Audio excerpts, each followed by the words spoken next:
Hello my dear students, कैसे हो आप सब। मैं Alokesh Agarwal accounts by triple A में एक बार फिर आपका स्वागत करता हूं। दोस्तों, आज हम लोग डिस्कस करने जा रहे हैं चैप्टर कॉर्पोरेट अकाउंट्स में अंडर राइटिंग ऑफ शेयर्स या डिबेंचर्स। ये क्या होता है पहले आराम से इसको समझते हैं, फिर बाद में इसके नोट्स लिखेंगे। ज़्यादा बड़े नोट्स नहीं है, एक ही क्लास में मतलब आज की क्लास में नोट्स तो कवर कर लेंगे अपने इसके, ठीक है। फिर सवाल करेंगे। तो पहले एक बार स्टोरी को अच्छे से सुनना, आप लोगों को उसी से पूरा चैप्टर समझ आ जाएगा, ठीक है। पूरे चैप्टर को अच्छे से कर पाओगे अगर आपको स्टोरी क्लियर है। और दूसरा, जब सवाल हम पढ़ेंगे तो अगर वो आपको इंग्लिश वाली जो लैंग्वेज है सवाल की वो क्लियर हो, मतलब सवाल जो कहना चाह रहा है वो बात अगर आप पकड़ पा रहे हो, सवाल समझ पा रहे हो, तो आंसर तो कर लोगे, उसकी टेंशन मत लो, ठीक है। छोटा सा अच्छा सा चैप्टर है, 20 नंबर फ्री के मिल जाते हैं, ये मान के चलो।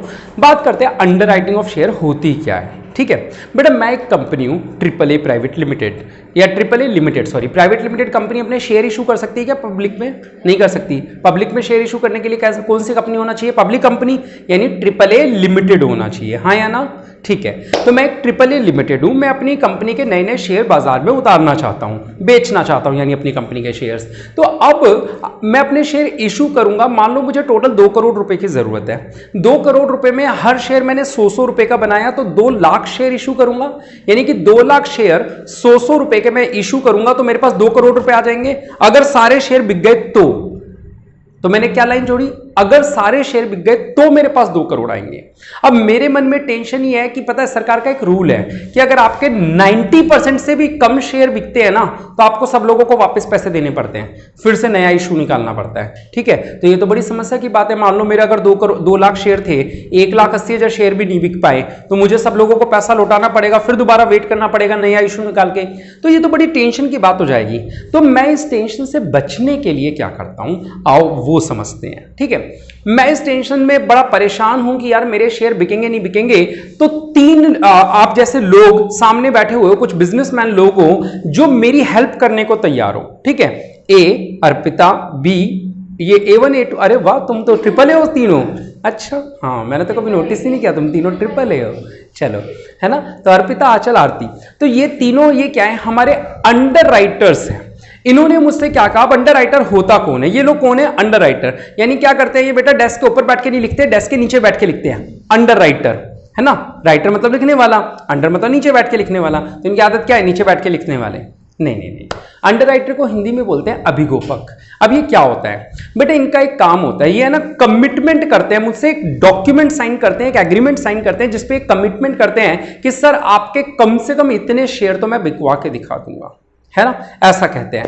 तो अब क्या है कि अर्पिता की बहुत पहुंच थी लोगों के बीच में। अर्पिता जिसको बोलती थी ना कि इस कंपनी के शेयर में इन्वेस्ट कर दे, वो बंदा मान जाता था कि यार अर्पिता मैडम बोल रही है तो इसी कंपनी के शेयर में इन्वेस्ट कर दो।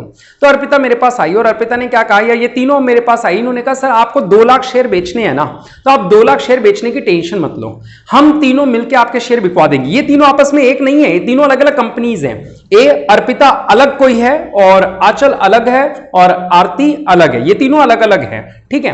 तो इन तीनों, आप मीटिंग चल रही थी तो साथ में बैठ के बोला, और पिता ने बोला सर आप टेंशन मत लो, आप सारा काम मेरे को ही सौंप दो, मैं बिकवा दूंगी पूरे 2 लाख। मैंने कहा और अगर नहीं बिकवा पाई 2 लाख शेयर तो? भाई ये भी तो वाला कंडीशन भी तो होनी चाहिए, तेरे बोलने से थोड़ी मान जाऊं, बाई चांस नहीं बिकेंगे तू तो पीछे हट जाएगी, नहीं बिके तो फिर कमिटमेंट करनी पड़ती है कि अगर नहीं बिकेंगे ना तो मैं खुद अपने नाम से खरीदूंगी, मैं खुद खरीद लूंगी। मैंने कहा तेरी औकात है 2 करोड़ रुपए के मेरे शेयर खरीदने की, है ना। तो कह रही सर नहीं, मैं अपने ऊपर श्योर हूं, मैं श्योर हूं कि मैं लोगों से बोल बोल के 2 लाख शेयर बिकवा दूंगी। मैंने कहा नहीं, मैं रिस्क नहीं ले सकता इतना। फिर ये कह रही कि सर ठीक है थोड़े बहुत तो मैं भी बिकवा दूंगी। आंचल ने कहा कि मैं भी बिकवा सकती हूँ सर, थोड़ी बहुत लोग तो मेरी बात भी मान ही लेते हैं। आरती ने कहा सर मैं भी किसी को मतलब बोलूंगी ना तो कोई मेरे को मना नहीं करता, ऐसे तो मैं बोलूंगी कि उसके शेयर ले ले तो ले लेगा कोई भी, है ना, बस स्माइल करनी है ना। चलो, तो ऐसे ऐसे इन तीनों ने बोला मुझे। अब हुआ क्या, मैंने कहा यार किसी एक पे ट्रस्ट करना सही नहीं है, तो मैंने क्या किया, तीनों को अपॉइंट कर लिया। मैंने कहा काम करो तुम तीनों मिलकर बिकवाओ। तो कह रहे सर ऐसे तो लड़ाई हो जाएगी बाद में कि ये मैंने बिकवाई मैंने बिकवाई। मैंने कहा सॉर्ट आउट करते हैं, एक काम करते हैं, तुम अपनी ज्यादा कॉन्फिडेंस दिखा रही हो, तुम तीनों को मैं परसेंटेज बांट देता हूं 5:3:2 या फिर कोई भी रेशो हो सकता है 2:2:1 या इक्वल या 50%, 30%, 20%, कोई भी रेशो हो सकता है जो सवाल ने डिसाइड किया हो या जो मैंने डिसाइड किया हो। मैंने डिसाइड किया कि चलो एक काम करता हूं, मैं 50% शेयर बिकवाने की जिम्मेवारी किससे देता हूं? तुम्हें, है ना। तो यानी कि अब मैंने इसको कितने शेयर की दी? मेरे पास 2 लाख शेयर थे, मैंने कितने की जिम्मेवारी इसको दी? 1 लाख की जिम्मेवारी अर्पिता तुम्हारी बिकवाने की है। मैंने 30% शेयर यानी कि 60,000 शेयर तुम्हें बिकवाने हैं और 20% शेयर यानी कि 40,000 तुम्हें बिकवाने हैं। यही तो हुआ। 2 लाख शेयर थे, मैं संख्या की बात कर रहा हूं, मैं 2 करोड़ रुपए की बात नहीं कर रहा, मैं किस बात कर रहा हूं? नंबर ऑफ शेयर्स की बात कर रहा हूं। टोटल 2 लाख शेयर थे जिसका 50% यानी कि 1 लाख इसे बिकवाना है, 60,000 तुम्हारी और 40,000 तुम्हारी जिम्मेवारी है। इस वर्ड को बोलते हैं ग्रॉस लायबिलिटी। ग्रॉस लायबिलिटी क्या बोलते हैं इसको? Gross liability. आओ चलो बोर्ड पे लिखता हुआ चलता हूं हाथों हाथ ताकि समझ में भी आ जाए आप लोगों को। चैप्टर का नाम, चैप्टर कौन सा है? अंडर राइटिंग ऑफ, मैं इसको बस अंडर राइटिंग ही लिख देता हूं, ठीक है, चाहे शेयर हो चाहे डिबेंचर हो। आओ बेटा यहां पे हम सबसे पहले इन 3 लोगों का नाम डाल देते हैं। नाम क्या क्या है तुम्हारे बेटा? A1, A2, A3, ये 3 हमारे कौन है? अंडर राइटर्स है। ये कौन है? Under writers. इन तीनों ने जो कमिटमेंट करी ग्रॉस लायबिलिटी, वो हम यहां लिख लेते हैं। जो थोड़ी देर के लिए मैं हिंट के लिए बस यूं ही लिख रहा हूं कि हमारे पास 2 लाख शेयर थे, वो इन्होंने 5:3:2 यानी कि कितना? 1 लाख और 60,000 और 40,000 इन्होंने कमिटमेंट करी है। ये लायबिलिटी अब मेरी नहीं है, ये लायबिलिटी किन की है? इन लोगों की है कि इन्होंने ग्रॉस लायबिलिटी यानी कुछ भी हो जाए, इसको बिकवाने 1 लाख, इसको बिकवाने 60,000, इसको बिकवाने 40। बेटा कमिटमेंट का मतलब यही होता है क्या कि एग्जैक्ट 1 लाख ही बिकवाने? 1 लाख से ज्यादा भी बिकवा सकती है क्या? वो बिकवा तो सकती है ना। मिनिमम गारंटी उसने मुझे गारंटी दी कि मैं बिकवाऊंगी, तो 1 लाख की गारंटी दी, तो ये जरूरी नहीं है ना 1 लाख से, मतलब 1 लाख ही बिकवा, 1 लाख से ज्यादा भी बिकवा सकती हो मुझसे, है ना। और तुम बिकवाओगे तो तुम 60,000 से ज्यादा भी, कम भी बिकवा सकती हो। कम अगर बिकवाता है कोई, अगर कोई कम बिकवा पाता है तो फिर उस स्थिति में क्या होगा? उसको वो बाकी शेयर खरीदने पड़ेंगे। मान लो इसने 60,000 की कमिटमेंट करी और ये केवल 50,000 ही बिकवा पाई, तो जो 10,000 कम पड़ गए वो इसको खुद खरीदने पड़ेंगे। ये बात समझ में आ रही है दिमाग में? चलो ठीक है। अब बेटा शेयर मैंने इशू कर दिया, तीनों ने अपनी अपनी रिस्पॉन्सिबिलिटी ले रखी है कि आज हमें शेयर बिकवाने हैं। ये लोग क्या है? फाइनेंशियल एडवाइजर्स है। जैसे अपने इंस्टीट्यूट के जस्ट पड़ोस में जो बाहर आप ऑफिस देखते हो RWC वाला, ये क्या? फाइनेंशियल एडवाइजर्स है। ये क्या करते हैं? एडवाइस करते हैं कि इस कंपनी में इन्वेस्ट करो, इसमें नहीं करो, है ना। तो ये तीनों क्या है? Under writers. ये लोगों को एडवाइस दे रहे हैं। अब ये इसको बोल रही है, ये इसको बोल रही है, ये इसको बोल रहा है ना। ऐसे बोल रहा है कि तू इसके कंपनी AAA के शेयर खरीद, बढ़िया वाले शेयर आए हैं, है ना, तेरे पैसे डबल हो जाएंगे, ये वो करके थोड़ा सा इनको गाइड कर रहे हैं। अब इन्होंने शेयर बिकवाने चालू किए और यहां पे अब ध्यान से, अब शुरू हो रहा है टॉपिक। यहां पे मैंने एक ऑफिस का स्टाफ बैठा रखा है, ऑफिस का स्टाफ बैठा रखा है, जिसका काम क्या है? स्टाफ का जितने भी लोग एप्लीकेशन फॉर्म ले खरीदने आएंगे, मेरे शेयर खरीदने आएंगे, वो एप्लीकेशन लेके आएंगे। एक बात बताओ, शेयर ऐसे बिक जाता है क्या कि तुरंत वो लाया 100 रुपए और मैंने उसको 1 शेयर का कागज दे दिया? नहीं। शेयर्स कैसे बिकते हैं? लोग एप्लीकेशन फॉर्म ले लेके आते हैं। ये एप्लीकेशन फॉर्म लेके मेरे पास आया, वो एप्लीकेशन फॉर्म लेके आया, लोग एप्लीकेशंस लेके आते हैं, तब हम बाद में डिसाइड करते हैं कि शेयर देना ही नहीं देना। ये तो कॉन्सेप्ट होता है ना, 12th में पढ़ा था। तो बेटा हो क्या रहा है? ये सब लोग लोगों को सलाह दे रहे हैं और लोग फॉर्म भर भर के मेरे पास लेके आ रहे हैं। यहां जो स्टाफ बैठा है, दिख रहा है ये स्टाफ आपको? ये स्टाफ क्या कर रहा है बेटा? लोगों से एप्लीकेशन फॉर्म ले रहा है कि ठीक है आप हमारी कंपनी में इन्वेस्ट करना चाहते हो, आप अपनी कंपनी में। तो जिसको 4 शेयर इन्वेस्ट करने हैं वो 4 शेयर के फॉर्म लाएगा, यानी 4 फॉर्म ले आएगा। जिसको 5 शेयर खरीदने वो 5 फॉर्म लेके आएगा। आ रही है बात समझ? और क्या है, इस स्टाफ ने पड़ोस में एक बकेट रखा हुआ है, दिख रहा है? ये बहुत बड़ा सा बकेट है। ये क्या कर रहा है? इस स्टाफ का कोई काम नहीं है, ये तो केवल लोगों से फॉर्म ले रहा है और इस बकेट में डालता जा रहा है। हाँ या ना? चलो, मैंने 5 दिन या 7 दिन का टाइम दिया कि जो हमारी कंपनी के शेयर खरीदना चाहते हैं वो लगभग 7 दिनों के अंदर फॉर्म अप्लाई कर दें। तो जो भी बंदा इस विंडो पे फॉर्म देने आएगा, सबके फॉर्म लेके ये स्टाफ क्या करेगा? इस बकेट में डाल देगा। अब यहां से हो रही है हमारी उलझन शुरू। करें? चलो बेटा, ये फॉर्म जो आए इसमें से कुछ इसने बिकवाए, कुछ इसने बिकवाए, कुछ इसने बिकवाए, हाँ या ना? और कुछ अपनी समझबूझ से भी तो आए होंगे। क्या ये जरूरी है क्या कि जितने भी फॉर्म बिके हों वो सारे इन तीनों के कहने पे ही बिके हों? कुछ लोग डायरेक्ट मेरी पहचान से भी आए होंगे, कुछ अखबार में ऐड देख के आए होंगे, कुछ टीवी में देख के आए होंगे, डायरेक्ट इन्वेस्टर्स भी तो होंगे। सब लोग इनके कहने से ही खरीद रहे हैं क्या? मेरे पास जितने भी फॉर्म है सारे इनके कहने से ही आए क्या? नहीं ना, अपने आप भी तो लोग इन्वेस्ट कर रहे हैं ना। ये मुझे पर्सनली जानता था, 3 साल से इसको पता चला, सर ने कंपनी को लिए, खरीद लिया इसने शेयर। आई बात समझ में? तो अब अच्छा चलो मान लो कि थोड़ी देर के लिए कि सारे फॉर्म तुमने ही बिकवाए, थोड़ी देर के लिए मान लेते हैं। तो अब ये कैसे पता चले कि ये कौन से फॉर्म, कौन सा इन्वेस्टर ऐसा था जिसको अर्पिता ने भेजा था, और कौन सा ऐसा था जिसको आंचल ने भेजा था, और कौन सा ऐसा था जिसको आरती ने भेजा था? ये फॉर्म देख के मुझे कैसे पता चलेगा कि किसने अपनी कमिटमेंट पूरी करी है? बताओ क्या किया जाए, इसका इलाज क्या किया जाए? मुझे कैसे पता चलेगा फॉर्म देख के कि ये आरती ने बिकवाए हैं फॉर्म? बोलो। अब मैं बताता हूं ये आरती क्या करेगी, या तीनों ये क्या करेंगे। जब किसी इन्वेस्टर को बोलेंगे ना, ला मैं तेरे को AAA के शेयर बिकवाता हूं, तो उसका फॉर्म भरते समय है ना, नीचे साइड में ना छोटा सा कोई मार्क बना देंगे। आरती अपना साइन सा कर देगी नीचे, आंचल अपना साइन मार देगी फॉर्म के नीचे साइड में। वो होता है ना भाई जो सजेशन देता है, वो फॉर्म भी भर के बिकवाता है कि हाँ ठीक है तेरा फॉर्मूला मैं भर देती हूँ AAA कंपनी का, तू जाके जमा करवाए ही हो। जमा करते ही इसने क्या किया, नीचे साइड में मार्क बना दिया अपना कोई, है ना। इसने स्टार का बना दिया, उसने चांद का बना दिया, और इसने सूरज का बना दिया, है ना। तो इस तरीके से तीनों ने अपने अपने क्या बना दिए, एक निशान से बना दिए फॉर्म के नीचे। अब वो निशान हमारे लिए क्या है, हिंट है कि ये फॉर्म अच्छा स्टार बना हुआ है, स्टार ने करवाया है, चांद बना हुआ है, चांद ने करवाया है ना, और ये सूरज है ना, सूरज ने बिकवाए हैं। ठीक है, आई बात समझ में? यानी ये क्या करते हैं, एक छोटा सा चिन्ह बना देते हैं। खैर जोक्स अपार्ट, ये निशान नहीं बनाते, रियल में अपनी स्टैंप लगाते हैं। क्या करते हैं बेटा, रियल में अपनी स्टैंप, वो अपनी अंडरराइटर आज अपनी लगा देगी, ये अपनी स्टैंप लगाएगी, ये अपनी, रियल में ही होता है। मैं तो खैर जोक्स अपार्ट बता रहा हूं कि चिन्ह बना दिए इन्होंने। चिन्ह को बोलते हैं मार्क करना, चाहे स्टैंप लगाओ चाहे चिन्ह बनाओ, इसको क्या बोलेंगे, मार्किंग करना, मार्क बना देना कोई, कि पता चल जाए। मान लो आप स्कूल के टेस्ट दे रहे हो, मैं आपका आरबीएससी का क्लास टीचर हूं, और मैं आप लोगों से क्या बोल रहा हूं बेटा कि एक काम करना, आप अपने पेपर्स में है ना ऊपर कॉर्नर में पहले पेज पे स्टार बना देना, ताकि अगर बाई चांस मेरे पास तुम्हारी कॉपी चेक करने आई, मैं कॉपी चेक करने जाता हूं, तो अगर बाई चांस मेरे पास तुम्हारी कॉपी चेक आई तो स्टार देख के मैं पहचान जाऊंगा मेरा बच्चा है, फिर तो तुम्हारे 80 में से 80, 100 में से 100 आने हैं, है ना। बना दोगे, अगर आ गई मेरे पास तो ठीक है, नहीं आई तो कोई बात नहीं, अपने 4 दोस्तों को और बोल के रखूंगा, अड़ोसी पड़ोसी की कॉपी, स्टार वाली कॉपी आए तो क्या करना, अपने बच्चों की कॉपी है। तो वो निशान जो होता है, ये पहचान होता है कि शेयर किसने बिकवाया। आ रही है बात समझ में? पक्का ये बात तो सबको समझ आ गई। तो मार्क्ड एप्लीकेशंस। अब एक बात बताओ, कई बार ऐसा भी होता है कि इसने सजेशन तो दी इसको कि यार तू AAA के शेयर खरीद ले, तेरा फॉर्म में भर दूंगी, तू आ जाइयो। अब उसको क्या है, इंफॉर्मेशन तो मिल गई AAA के शेयर खरीदने हैं, वो कह रहा फॉर्म तो मैं खुद ही भर लूंगा ना, मैडम को क्यों परेशान करूं, मैडम इतनी हेल्प कर दी वही बहुत है, सजेशन दे दी। उसने खुद ने फॉर्म भर दिया, उसको ये थोड़ी पता तुम्हें कमीशन मिलने वाला था इस बात का, है ना। उसने खुद ने फॉर्म भर दिया और जमा करवा दिया तुम्हारी राय पे। अब मुद्दा यह कि बिकवाया तो वो तुमने है, लेकिन वो फॉर्म मेरे पास मार्क लग के आया या बिना मार्क के आया है? जो फॉर्म बिना मार्क के आया है उसके लिए तुम क्या बोलोगी, सर आपके पास रोशन का फॉर्म आया है क्या? मैं कहूंगा हाँ बेटा रोशन का फॉर्म तो है। तुमको बोलोगे सर वो मैंने बिकवाया है।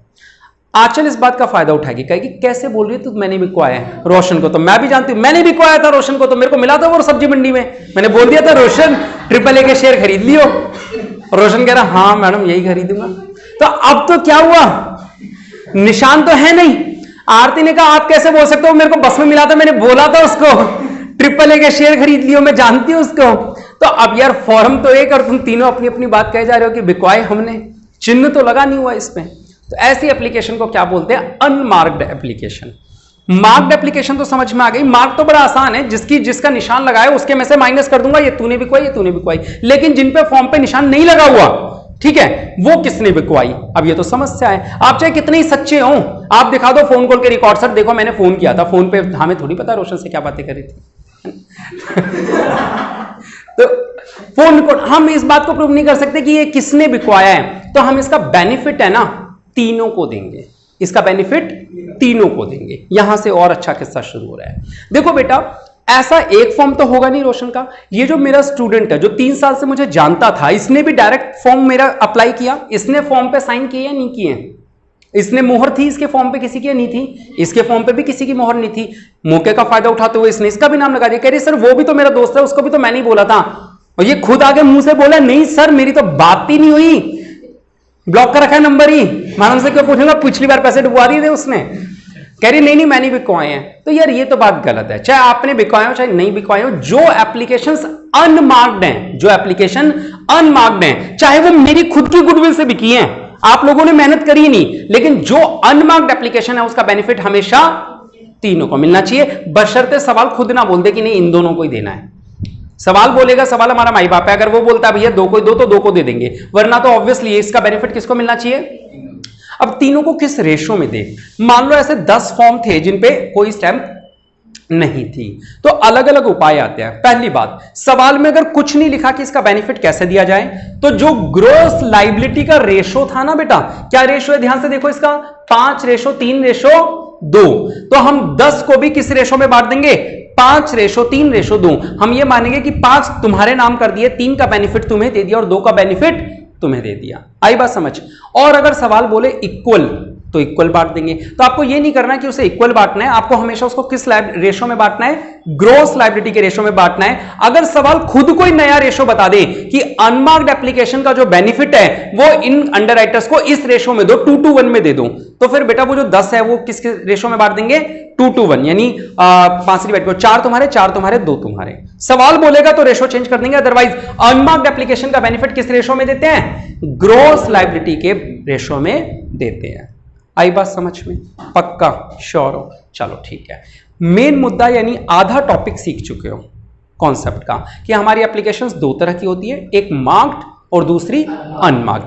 पहले हम कौन सी माइनस करते हैं, यहां पे पहले हम माइनस करेंगे मार्क्ड एप्लीकेशंस, जो सवाल में साफ साफ बता रखा होगा कि भाई इन लोगों की इतनी है, इन लोगों की इतनी है ना, मार्क्ड एप्लीकेशंस। बेटा मार्क्ड एप्लीकेशंस, चलो रैंडमली कोई भी वैल्यू बोल दो जो इनसे छोटी हो, कोई भी वैल्यू बोल देना, ऐसे कुछ भी लिख देता हूं, चलो 80,000, 50,000 और 30,000।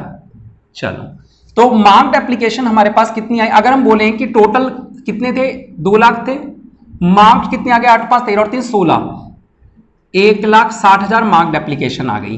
तो जब भी कोई चीज माइनस करते हैं तो उसके बाद अगला जो वर्ड होता है उसको बोलते हैं बैलेंस। क्या बोलते हैं बेटा, बैलेंस। यानी कि 1 लाख की इसने कमिटमेंट करी थी, 80,000 तो साफ साफ दिख रहे हैं, अभी भी इसकी लायबिलिटी कितनी रह गई, 20। 60 में से 50 किया तो 10 और 40 में से 30 किया तो 10। अब हम इनको बेनिफिट देने वाले हैं किस चीज का, अनमार्क्ड एप्लीकेशंस का। किस चीज का बेटा, अनमार्क्ड एप्लीकेशंस का बेनिफिट इनको देने वाले हैं। ठीक है, अनमार्क्ड एप्लीकेशन की वैल्यू कैसे निकलती है पहले तो ये समझ लेना। ये वैल्यू का मतलब कितने शेयर हैं ये कैसे पता चलता है, इसका एक फिक्स्ड फार्मूला है, total applications received, total applications received minus marked application, total of marked application minus total of marked applications. दोनों जगह टोटल वर्ड लगाया है तो इस बात को ध्यान देना है ना। टोटल एप्लीकेशन रिसीव्ड, यानी मान लो मेरे पास एप्लीकेशन 2 लाख आई नहीं थी, मान लो एप्लीकेशन कितनी आई थी, 1,90,000, जिनमें से मार्क का टोटल कितना था, 160, तो अनमार्क्ड कितनी होंगी, 30। नहीं समझ आया, आओ एक बार समझते हैं। ये बंदा था स्टाफ, इसके पास बकेट में जितनी भी एप्लीकेशन आई थी डालते जा रहा था, टोटल बकेट में एप्लीकेशन काउंट करी, कितनी निकली, 2 लाख आई नहीं, कितनी आई, 190। 190 में से इससे बोला कि तू छांट छांट के रख, कौन सी A1 की है, कौन सी A2 की और कौन सी A3 की। तो ये फॉर्म, और जो जिन पे साइन ना उनको अलग से, उनको बकेट में पड़े रहने दियो, जिन पे साइन ना उनको बकेट में ही पड़े रहने दियो। इसने A1 की छाट के रखी, A2 के साइन वाली, A3 के साइन वाली। छाटने लगा तो इसको पता चला A1 की 80,000 थी, A2 की इतनी और A3 की इतनी। फॉर्म समझ में आ रहा है? आप इमेजिन कर पा रहे हो जो स्टोरी में आप लोगों को दिखा रहा हूं कि एक बंदा है जो फॉर्म छाटने बैठा हुआ है, क्योंकि बाद में यही चीज काम आएगी।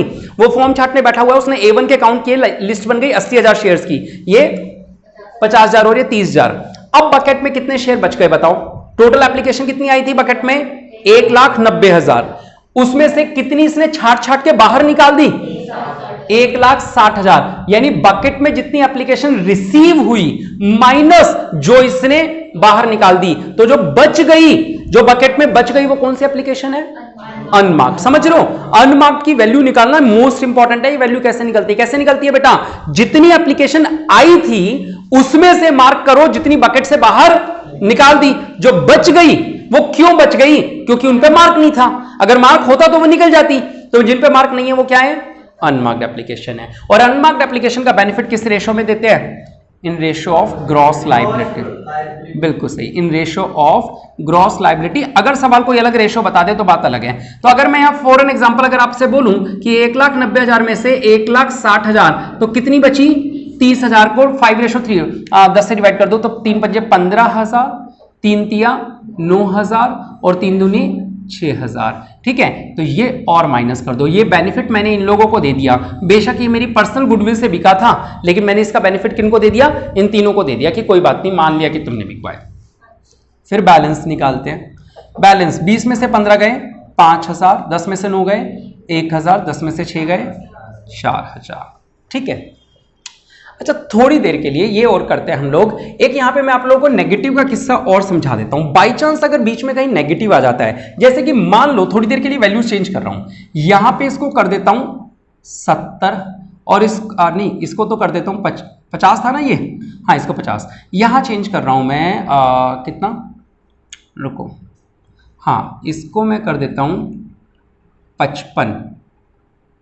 ठीक है, और इसमें 5 बढ़ाए तो इसमें 5 कम कर दूं, यहां 25 कर देता हूं। अब देखो यहां 55 किया तो ये कितना हो गया 5, और यहां कितना हो गया 15। ठीक है, आई बात समझ। ये सिचुएशन अभी भी वही रही, क्योंकि ये तो वही 160 है और 160 190 में से माइनस करूंगा तो 30, तो 30 यही बटना चाहिए, हाँ या ना। तो अब मैं आप लोगों को ये दिखा रहा हूं कि जब मैंने बेनिफिट दिया तो इस बंदे का बेनिफिट देने से नेगेटिव में चला गया और ये 9,000 ही है, हाँ या ना। अब जरा ध्यान से देखो, इसका मीनिंग क्या है नेगेटिव 4,000 का? इसका मीनिंग है कि इस बंदे ने रिस्पॉन्सिबिलिटी कितनी ली थी 60,000 की, 55,000 तो इसने खुद ने बिकवा दिए मोहर लगा लगा के, और 5,000 बचे। जब मैंने इसको बिना मार्क वालों का बेनिफिट दिया तो इसको बेनिफिट मिल गया 9,000 शेयर्स का, यानी इसने क्या किया 4,000 ज्यादा बिकवा दिए। बेटा कमिटमेंट से ज्यादा अगर कुछ हो जाए तो ये तो फ्री हो गई। अब इसके तो 60,000 का पूरा हो गया, 60,000 से ज्यादा ही आ रहा है, नेगेटिव आ गया ना आंसर। नेगेटिव का मतलब ये अपनी कमिटमेंट से फ्री हो गई। ठीक है, पॉजिटिव बैलेंस आने का मतलब कि अभी आपको और बिकवाने पड़ेंगे। जैसे इसकी बात करो, इसने 1 लाख की कमिटमेंट करी थी, 80,000 बिकवाए तो 20,000 बाकी थे। मैंने इसको अनमार्क्ड का भी बेनिफिट दे दिया तो भी 5,000 बाकी है। पॉजिटिव का मतलब क्या है कि ये शेयर इसको खरीदने हैं, और नेगेटिव का मतलब क्या है कि इसने ज्यादा बिकवा दिए। तो हम क्या करते हैं, इसके ज्यादा का बेनिफिट इन दोनों को दे देंगे। क्यों देंगे? रीजन है भाई, इसने ज्यादा बिकवाए तो ये अपने पूरे बिकवा ही नहीं सकता। सोचो ना, अगर कोई एक बंदा अगर अपने शेयर ज्यादा बिकवा दे तो ऑब्वियसली दूसरे वो बिकवाएगा कैसे? ये चाहती थी कि मैं 1 लाख बेचूं, लेकिन 1 लाख बिकवाएगी कैसे जब इसी ने 4,000 शेयर ज्यादा बेच दिए? तो अगर इसने ज्यादा बेचे तो इसके तो कम ही बिक पाएंगे ना। समझ रहे हो, टोटल शेयर तो 2 लाख ही थे। समझ रहे हो इस बात को? तो नेगेटिव का बेनिफिट बचे हुए पार्टनर्स को दे दिया जाता है। किस रेशो में? मैं ये जरूरी नहीं है ये यहीं पे आए टेबल, हो सकता है ये नेगेटिव यहीं आ जाता। कभी भी नेगेटिव आ जाए तो सबसे पहले आपको क्या करना होता है, नेगेटिव एडजस्टमेंट। ये स्टेप ऊपर भी आ सकता था, हो सकता है यहां 70 होता, तो अगर यहां 70 होता तो यहां 10 नेगेटिव हो जाता। तो फिर पहले मैं अनमार्क्ड वाला स्टेप नहीं अप्लाई करता, पहले कौन सा करता? Negative adjustment. तो नेगेटिव एडजस्टमेंट का स्टेप कैसे अप्लाई होता है बेटा? जिस बंदे का नेगेटिव है उसका तो साफ साफ पॉजिटिव लिख दो। ठीक है, और इसका बेनिफिट किनको दे दो? इन दोनों को। किस रेशो में दोगे?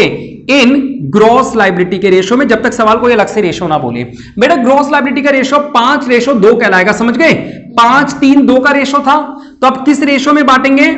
5:2 में। थोड़ी सी वैल्यू बेकार सी आ रही है, चलो कोई बात नहीं। मैं इसको इक्वल लिया, कुछ भी रेशो लिख दूं एक बार, चलो मैं, हाँ इक्वली लिख दूं 1:1। तो 2,000 मान लो सवाल ने दे रखा है कि किस रेशो में बांटना है, इक्वली बांटना है। वैसे नेगेटिव एडजस्टमेंट किस रेशो में करते हैं? ग्रॉस लायबिलिटी के रेशो में करते हैं। चलो 2,000 का बेनिफिट इसे दे दिया, इसमें माइनस, 2,000 का बेनिफिट इसे दे दिया, इसमें से माइनस। अब फिर क्या करेंगे अपन? बैलेंस निकालेंगे। 5 में से 2 गया 3,000, इसकी लायबिलिटी खत्म हो गई बेटा, और इसकी लायबिलिटी कितनी बची?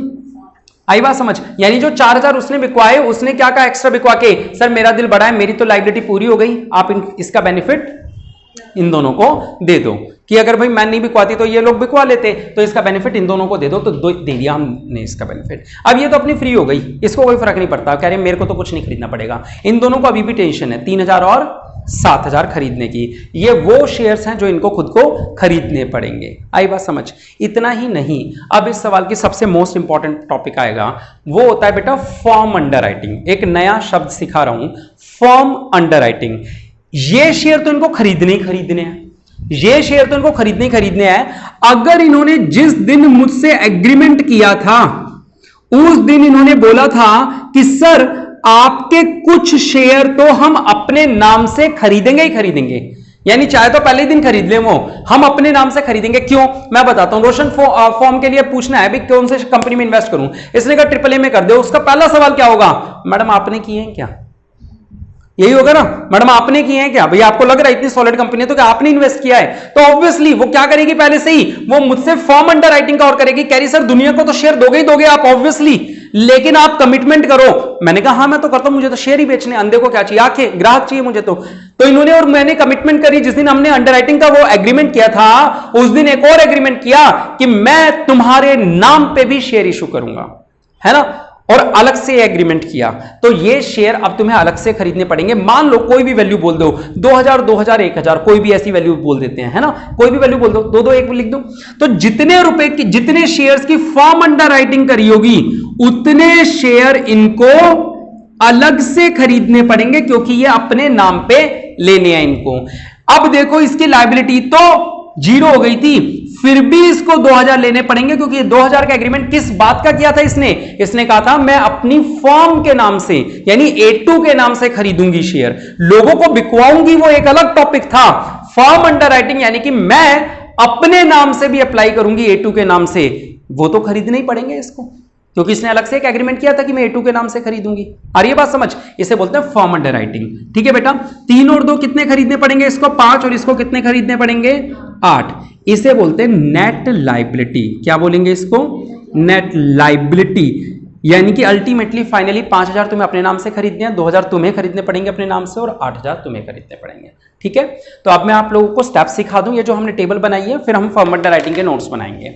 सुनो बेटा, स्टेप सबसे पहला काम होता है ग्रॉस लायबिलिटी लिखना। वो सभी को समझ में आ गया, सवाल में या तो एक परसेंटेज या क्या लिखा होगा, या तो परसेंटेज दे रखी होगी कितना परसेंटेज, या रेशियो दे रखा होगा। तो आप जितने भी मैंने इशू किए, जितनी एप्लीकेशन आई है वो नहीं, जितना मैंने इशू किया है उस रिस्पॉन्सिबिलिटी को इन 3 लोगों में बांट दोगे। कोई डाउट किसी को, 2 लाख शेयर है, 5, 3, 2 का रेशियो है, तो 1,60,000, 40,000, ये तुम लोगों की ग्रॉस लायबिलिटी फिक्स कर दी। सबसे पहला आइटम क्या माइनस होगा इसमें से, मार्क्ड एप्लीकेशन। मैंने अपने स्टाफ को बोला कि ये जो तेरे पास बकेट में एप्लीकेशन आई, बकेट में एप्लीकेशन पूरी 2 लाख आ गई है, 190 ही आई है, 190 ही आई है। ठीक है, तो बकेट में 1,90,000 एप्लीकेशन है। मैंने स्टाफ से बोला तो इनमें से छांट कितनी A1 की है, कितनी A2 की और कितनी A3 की है। आई बात समझ में, तो बेटा A1 की उसने छाटी 80,000, A2 की छाटी 55,000, A3 की छाटी 25,000। उसने बताया सर ये सारी इन लोगों ने मार्क करके भिजवाई थी, और मैंने कहा जो बकेट में बची हुई है, कह रहे जो बची हुई है वो सर इसलिए बची हुई है क्योंकि उन पे मार्क नहीं था। ठीक है, तो पहले मार्क्ड माइनस कर दी, जो बैलेंस बचा हमने कहा अच्छा ये कितनी बची है बता, सब लोग फार्मूला बताओ, बकेट में जो बची हुई है उसका कैसे पता चलता है, पूरे 2 लाख में से माइनस करूं मार्क्ड, या जितनी बकेट में आई थी उसमें से माइनस करूं मार्क्ड, जितनी बकेट में आई थी उसमें से माइनस करूं मार्क्ड, है ना। तो total application received minus marked application, यानी जो चीजें बाहर आ गई है वो हटा दो, तो जो बच गई वो कौन सी है, अनमार्क्ड है। आ रही है बात समझ में, तो अनमार्क्ड एप्लीकेशन का बेनिफिट किस रेशियो में देते हैं सर, वैसे तो ग्रॉस लायबिलिटी के रेशियो में देते हैं,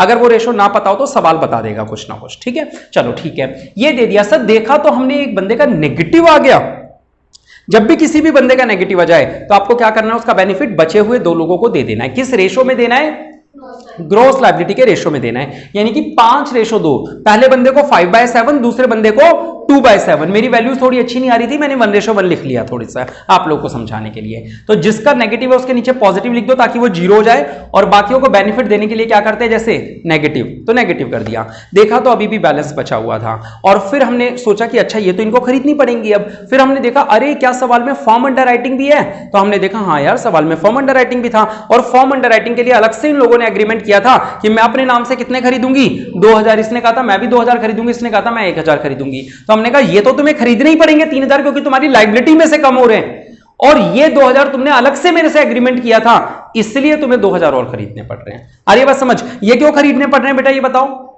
क्योंकि आपने अलग से मुझसे एक एग्रीमेंट किया था। मैं दोबारा बोल रहा हूं, आपने मुझसे अलग से एक एग्रीमेंट किया था कि आप अपने नाम से मुझसे कितने शेयर खरीदोगे, इतने। आई बात समझ में, चलो अब कितना इजी लग रहा है। अगर मैं कहूं सवाल इतना ही है तो बताओ ये क्वेश्चन में दिया होगा अंडरराइटिंग वाला, हाँ सब कुछ सवाल में गिवन होगा, तो आएगा ही नहीं स्टेप, बिल्कुल। अभी शुरुआत के एक सवाल में होगा, पेपर वाले सवाल में नहीं होगा ऐसा। शुरुआत के पहले सवाल में हो सकता है कि फॉर्म अंडर राइटिंग ना हो, बाकी यही इसकी जड़ में अभी बोलने वाला था वही कि सारा कुछ जो है वो फॉर्म अंडर राइटिंग है।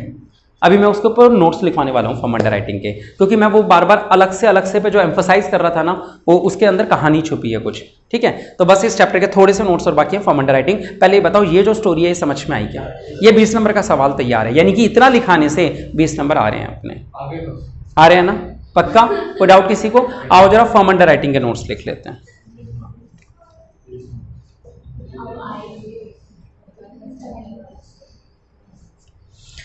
चलो बेटा देखो, अच्छा मैं नोट्स को जिस तरीके से हिंदी में लिख रहा हूं, आप सब भी खैर हिंदी में ही लिखेंगे, जैसा जो मैं लैंग्वेज लिख रहा हूं ना, बिल्कुल देशी भाषा, आप लोग भी उसी देशी भाषा में नोट्स लिखेंगे। ठीक है, चलो मैं पहले नोट्स लिख दूं, फिर चर्चा करते हैं इसकी। देखो बेटा, अब हम बात करने वाले हैं थोड़े से छोटे से नोट्स की। मैं आपको पढ़ा भी रहा हूं, समझा भी रहा हूं भी। घर पे जाके इसको 2-3 बार पढ़ना है और याद भी करना है। समझ में आ गया तो बहुत बढ़िया, नहीं आया तो याद जरूर करना है इसको। ठीक है, क्योंकि बस इसी की वजह से सवाल में गलती होती है। देखो ये जो फॉर्म अंडर राइटिंग वर्ड है ना बेटा, फॉर्म अंडर राइटिंग, ये हमारे एक ही सवाल में 2 बार काम आएगा। सेम शब्द, सेम एप्लीकेशंस, लेकिन कितनी बार काम आनी है? 1 बार नहीं, 2 बार। ये सवाल में 1 बार तो सबसे नीचे यहां पे काम आएगा और 1 बार ऊपर भी काम आने वाला है, यहां या यहां पे। अभी तक मैंने चर्चा नहीं करी थी इसकी, अब बताने वाला हूं कि ये क्या मुद्दा होता है। फिलहाल मैं बता रहा हूं कि फॉर्म अंडर राइटिंग 2 बार काम आता है सवाल में, 1 बार नहीं 2 बार। 1 बार तो सबसे नीचे और 1 बार ऊपर भी काम आता है। तो आओ बेटा, मैंने आप लोगों को क्या लिखा है यहां पे, आप लोगों को नजर आ रहा होगा। सबसे बड़ा सवाल इस बच्चा जब चैप्टर खत्म होता है तो यही पूछता है, सर ये बात समझ में नहीं आ रही, फॉर्म अंडर राइटिंग का क्या करें? तो मैं सबसे पहली क्लास में उसका सोल्यूशन लाके रख देता हूं आप लोगों के लिए। ठीक है, सुनो, सबसे बड़ा क्वेश्चन क्या होता है कि फॉर्म अंडर राइटिंग का करना क्या है, ये बता दो। तो फॉर्म अंडर राइटिंग का क्या करना है? सर ये 2 बार काम आएगा सवाल में। 1 बार स्टार्टिंग में, यानी कि यहां या यहां काम आएगा, और 1 बार एंड में, यानी कि यहां काम आएगा। आ रही है बात समझ में? पहले मैं एंड वाला बता देता हूं क्योंकि ये आप लोगों को टॉपिक पता है। बेटा एंड में काम आएगा या नहीं आएगा, ये कैसे डिसाइड करना? आओ, लास्ट वाले स्टेप में ऐड करें या नहीं, यानी यहां पर ये जोड़ना है या नहीं जोड़ना, इस बात का डिसीजन कैसे ले? तो सवाल में सुनना भी, सवाल में यदि separate agreement for form under writing हुआ हो, यानी सवाल में जो इंग्लिश की लैंग्वेज है उस लैंग्वेज में कहीं ऐसा लिखा हो कि there was a separate agreement for form under writing, या there was also an agreement for, also का मतलब समझ में आ गया कि एक और एग्रीमेंट है फॉर्म अंडर राइटिंग का, है ना?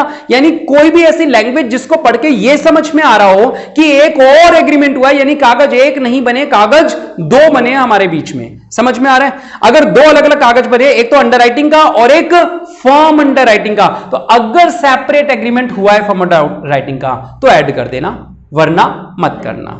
अगर ये लिखा है इट इंक्लूड्स, मान लो ऊपर वाली इस वाले एग्रीमेंट में लिखा है a undertakes 1 lakh share which includes 2000 shares for form under writing, बताओ अब अलग से एग्रीमेंट हुआ या नहीं हुआ? पागलों, इंक्लूड्स का मतलब होता है शामिल है। इंक्लूड्स की हिंदी मीनिंग क्या होती है? मैंने आपसे बोला ना, अगर आप परेशान हो गए तो इंग्लिश लैंग्वेज में परेशान, अकाउंट्स में समझा दूंगा, परेशान कहां होंगे? इंग्लिश की लैंग्वेज में। इंक्लूड्स का मीनिंग क्या होता है? शामिल है, यानी 1 लाख का जो एग्रीमेंट हुआ है उसमें ही 2000 शेयर खरीदने शामिल हैं। तो अलग से एग्रीमेंट हुआ है क्या फॉर्म अंडर राइटिंग का? नहीं हुआ। जब अलग से एग्रीमेंट नहीं हुआ तो फिर लास्ट वाले स्टेप में जोड़ेंगे या नहीं जोड़ेंगे? नहीं। क्रक्स समझ में आया? लास्ट वाले स्टेप में तब जोड़ना है जब किसी भी तरीके से ये अंदाजा दिमाग में जा रहा हो कि सर जिस दिन कागज बनाए होंगे ना, 2 कागज साइन हुए होंगे, एक आपका आपस का अंडर राइटिंग का और एक फॉर्म अंडर राइटिंग का। ठीक है, अगर 2 कागज साइन हुए तो ये लास्ट वाला जोड़ना है, अदरवाइज नहीं जोड़ना है। समझ में आ रहा है? पक्का? चलो अब ऊपर वाले बात करते हैं स्टार्टिंग में, यानी यहां क्या होता है जिसके बारे में मैंने आज की स्टोरी में बिल्कुल भी चर्चा नहीं करी थी। बेटा होता क्या है, ये लोग जब खुद के शेयर भी खरीदने हैं ना इनको, तो ये लास्ट टाइम का वेट क्यों करे कि सर मुझे टोटल करके बताएं फिर मैं खरीदूं? खुद के तो पहले से ही खरीदेंगे ना। ये बोलेंगे ना कि हाँ देख रोशन, मैंने अपने नाम से भी फॉर्म अप्लाई कर रखे हैं, तो ये बाद में खरीदेंगे या शुरुआत की पहली दिन खरीद के रख देंगे? पहले ही दिन। और उस दिन अब इन्होंने अपना फॉर्म भरा, अब इसने क्या सोचा, यार मैं A1 हूं, मुझे अपने फॉर्म पे मोहर लगाने की क्या जरूरत है? मैं A1 हूं, मेरा तो नाम ही A1 है। अगर सर बोल भी देंगे कि नहीं ये तेरे नहीं बिकवाए या तेरे नहीं है, तो इस पे तो सर नाम ही मेरा लिखा है कि A1 ने अप्लाई किया है, इसमें तो कोई लड़ ही नहीं सकता कि ये मैंने बिकवाए हैं, मैंने बिकवाए हैं, मैं तो खुद ही A1 हूं। आई बात समझ में? तो फॉर्म अंडर राइटिंग के जो एप्लीकेशन फॉर्म यहां पे आए हैं, मेरा वो स्टाफ पूछ रहा है, सुनना क्या बात चल रही है मेरे और मेरे स्टाफ के बीच में, कह रहे सर ये एक ऐसा फॉर्म है जिसपे A1 की मोहर तो नहीं है, A1 की मोहर तो नहीं है, लेकिन इस पे नाम जो एप्लीकेंट का वो A1 लिखा है। इसका क्या करूं? इसे बकेट से बाहर निकाल के A1 के कागजों के साथ रख दूं या बकेट में ही छोड़ दूं? ये आपस की स्टोरी सुन लो बेटा, ये यही क्रक्स है। क्योंकि इसका यहां पे वो स्टाफ मुझसे क्या पूछ रहा है, कह रहे सर ये कुछ फॉर्म्स में से ये फॉर्म मेरे हाथ लगा है जिसपे A1 की मोहर तो नहीं लगी हुई, मार्क तो नहीं है, लेकिन इस पे एप्लीकेंट का नाम ही A1 है। तो मैं इसको क्या मानूं? मैं इसको ये मानूं कि ये A1 के लिस्ट में जोड़ के रख दूं या बकेट पे ही पड़े रहने दूं? अब ये मेरा काम है कि मैं उसको क्या इंस्ट्रक्शन दे रहा हूं। सुनना, मैं उसको क्या इंस्ट्रक्शन दे रहा हूं। उसने सवाल पूछा, वो समझ में आया। अब मैंने उसको क्या इंस्ट्रक्शन दी, यानी सवाल क्या इंस्ट्रक्शन दे रहा है। अगर सवाल ये बोल रहा है form under writing shall be treated as marked application, मैंने अपने स्टाफ को क्या बोला? उसने मुझसे सवाल पूछा था सर इस फॉर्म का क्या करना है। मैंने उसको क्या जवाब दिया कि इस फॉर्म का वही कर जो तू मार्क्ड एप्लीकेशन का करता है। तो वो बताओ इस फॉर्म को क्या करेगा, निकाल के फॉर्म अंडर राइटिंग के एक A1 के मार्क्ड वालों के ऊपर रख देगा, हां या ना। यानी यहां अब 80,000 ही आएंगे या 82,000 हो जाएंगे? आ रही बात समझ में? क्योंकि 80,000 तो थे इसके मार्क किए हुए, उसने क्या किया, फॉर्म वाले एप्लीकेशन को भी क्या कर दिया, इसके ऊपर ही रख दिया। तो मार्क बढ़ गया ना। देख रहे हो आप लोग, मार्क की एप्लीकेशन बढ़ गई। इमेजिनेशन में जा पा रहे हो या नहीं जा पा रहे? जा पा रहे हो। तो बेटा यानी कि जब सवाल बोले फॉर्म अंडर राइटिंग को क्या मानो, मार्क्ड मानो, तो आप उसे क्या करना, बकेट से बाहर निकाल देना। ये मेरी स्टोरी समझना, तभी सवाल हो पाएगा। बकेट से क्या करोगे, बाहर, क्योंकि मार्क्ड वाले का क्या काम करते हैं अपन, बकेट से बाहर निकाल देते हैं। तो अपन फॉर्म अंडर राइटिंग को भी क्या करेंगे, बकेट से बाहर निकाल के उसके शेयर के ऊपर रख देंगे। आ रहा है समझ या नहीं आ रहा? तुम्हें आ रहा है बेटा समझ में? नहीं आ रहा? हाँ या ना? बहुत इजी है, बहुत सिंपल सा है। मैंने उसको ये इंस्ट्रक्शन दी है कि जो फॉर्म अंडर राइटिंग का शेयर है, यानी जो A1 ने खुद के नाम से खरीदा है, तो उसको वो वैसे ट्रीट कर। ट्रीट का मतलब वही उसके साथ कर, उस कागज के साथ जो तू किस कागज के साथ करता है। फॉर्म अंडर राइटिंग है ना, बिना उसके मतलब मोड़ के ना दे दिया, तो अगर वो मार्क में रख देंगे तो जो है ना उसने फॉर्म एग्रीमेंट किया था उसका फॉर्म अंडर राइटिंग का, वो तो अलग चीज है ना। देखो मैं वही बता रहा हूं, ये अपने आप में एक अलग टॉपिक है। ये अपने आप में एक अलग टॉपिक है। ये वाला टॉपिक यहां आएगा या नहीं, इसका डिसीजन इस टॉपिक से कोई लेना देना नहीं है। यानी ये एक अपने आप में एक अलग टॉपिक है कि लास्ट वाले में क्या डिसीजन लेना है, उसके लिए डिसाइड ये करना है कि क्या हुआ, सेपरेट एग्रीमेंट हुआ या नहीं हुआ, वो एक अलग।